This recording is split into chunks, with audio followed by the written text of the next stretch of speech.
Have you ever argued with someone and thought, how can they not see what really happened? Then they describe it back to you, and it's like you lived through two completely different realities. You both swear you're telling the truth. You both sound convincing, but you both can't be right, right? That's not disagreement. That's the Rashomon effect. It's what happens when memory, bias, and emotion quietly distort reality. It's why couples remember the same argument differently. It's why eyewitnesses can tell opposite stories about the same event. And it's how politicians, news opinionators, and social media influencers can all report the facts and still leave you wondering who to believe. The next time you find yourself thinking, they just don't see the truth. This is why. Once you understand it, you'll never watch the news, a debate, or even your own conversations the same way again. By the end of this video, you'll know how to recognize when you're caught in a Rashomon moment. Spot how intonation, sarcasm, and selective detail shape perception. Use mindful questioning to uncover truth beneath conflicting stories. Stay calm and centered, even when someone's version of reality feels completely detached from your own. And most importantly, you'll learn how to keep your credibility and clarity in a world where truth has become a matter of style, not substance. The Rashomon effect gets its name from a Japanese story written over a century ago. It was about a samurai who was found dead in a quiet bamboo grove. There were 4 witnesses. Each of the 4 witnesses told completely different versions of what happened. Each one believable, each one true. Well, at least to the person telling it. That story, In a Grove by Ryunosuke Akutagawa, became the inspiration from filmmaker Akira Kurosawa's 1950 masterpiece, Rashomon, a film that changed how the world talks about truth forever. Because what he showed wasn't just fiction, it was human nature. The idea that memory and emotion don't record reality, they reconstruct it. Every time you remember something, your brain edits it slightly, layering it with emotion, bias, and self-protection. So your version of the truth feels real, but it's never completely objective. That's why 2 people can live through the same event and walk away believing totally different stories. And in the wrong hands, by politicians, news opinionators, or corporate spokespeople, that same human bias becomes a tool. If they can shape your perception first, they can rewrite what you call truth. Because truth isn't only about facts. It's about perception, emotion, and tone. People don't always lie, but they do edit reality. And most of the time, they don't even realize they're doing it. Every memory you store is filtered through emotion. Every time you recall it, it changes slightly, shaped by bias, ego, and even the people around you. That's why 2 people can tell the same story and sound like they lived through 2 completely different experiences. Each version feels true because each person experienced a different emotional reality. You do it, I do it, everyone does it. It's part of being human.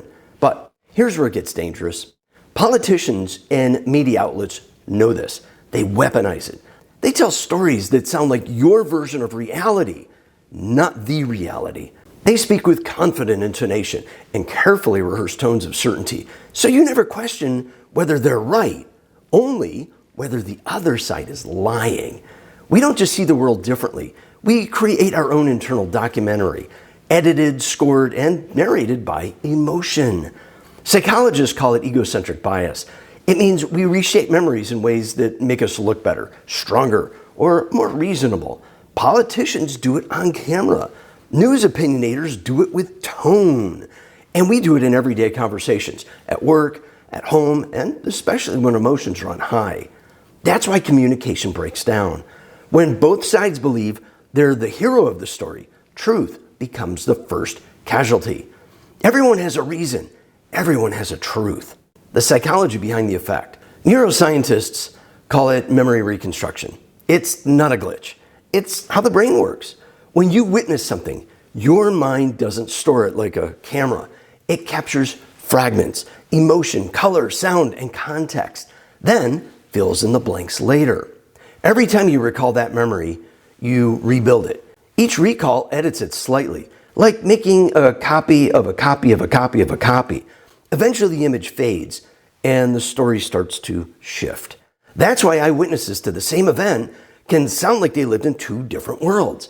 It's also about arguments about what really happened rarely end well. Because in a sense, both people are right from their versions of reality. But this isn't just about memory. It's about ego. Your brain reshapes stories to protect your self-image.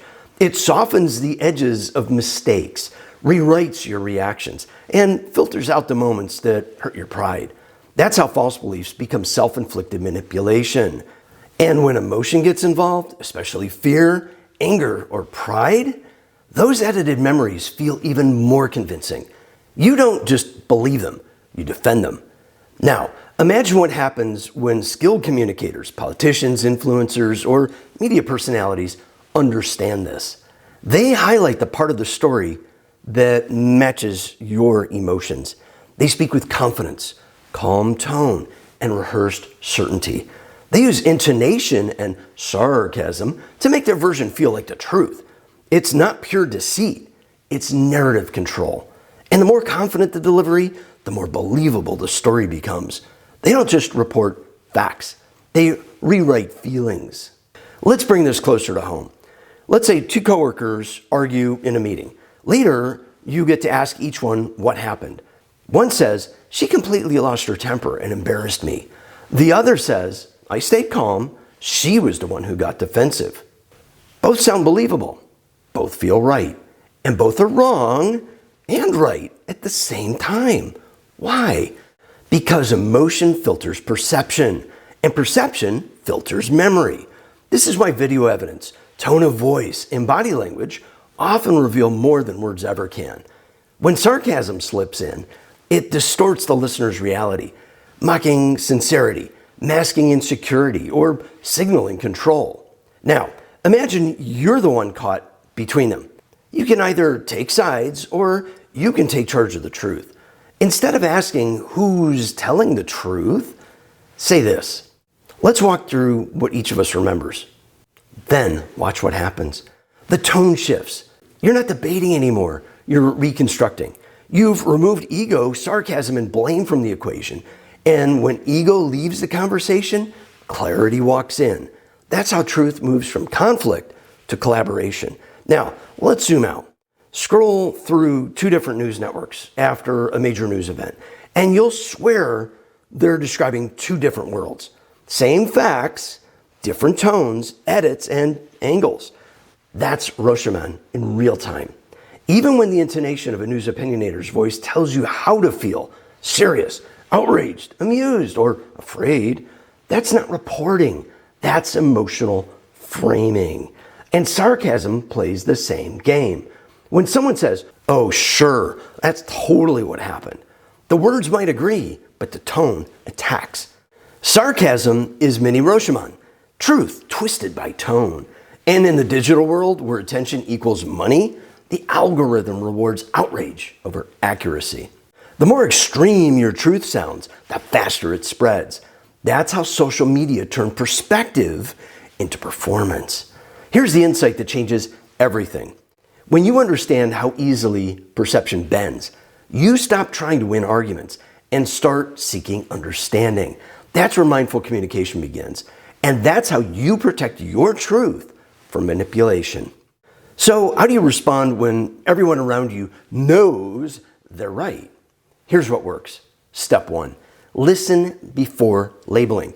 Ask for detail, not defense. When someone shares their version of the truth, resist the urge to correct them.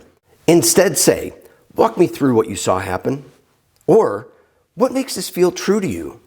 You're not agreeing, you're diagnosing perception. Specifics reveal truth. Vague generalizations hide it. Step 2, separate tone from content. Reflect their emotion without absorbing it. Pay attention to their intonation. Do they sound certain, sarcastic, defensive, or hurt? Tone tells you whether they're protecting ego or revealing facts. Use neutral statements like, "I can see that really frustrated you." You're acknowledging emotion without accepting their entire version of events. That single line lowers tension and invites clarity. Step 3, anchor your words in calmness by keeping your intonation grounded. The quieter your delivery, the more credible your truth sounds. Lower your tone, slow your pace, and speak with curiosity, not control. A calm voice stabilizes volatile perception. It sounds like authority without aggression, because manipulation thrives on noise, but truth thrives on stillness. Here's the hard truth. There's no single version of truth, only multiple perceptions competing for dominance. The Rashomon effect isn't proof the truth doesn't exist. It's proof that truth takes work. But understanding that doesn't make truth weaker. It makes you stronger. Because now when you hear sarcasm, bias, or emotional spin, you'll recognize it for what it is. Not reality shifting, but perception bending.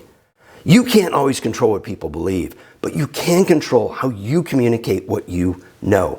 When you choose curiosity over confrontation, you invite others to step out of their version of the story and into reality with you. It's just another Rashomon moment unfolding. So the next time someone insists they're right and you're wrong, remember this. They might not be lying. They might just be human. And that's where genuine communication begins.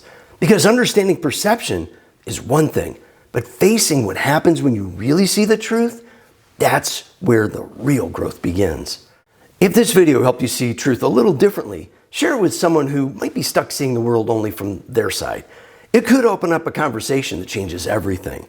In the next episode of this Truth and Perception series, we'll look at the pain of truth, the Matrix's most important lesson about communication, and explore why truth often feels uncomfortable before it sets you free, and how that realization can transform your relationships. In the meantime, check out this video next. It's part of my playlist on how to deal with difficult people without losing your cool. Thanks for watching, and remember, truth doesn't divide people. Ego does. I'll see you in the next one.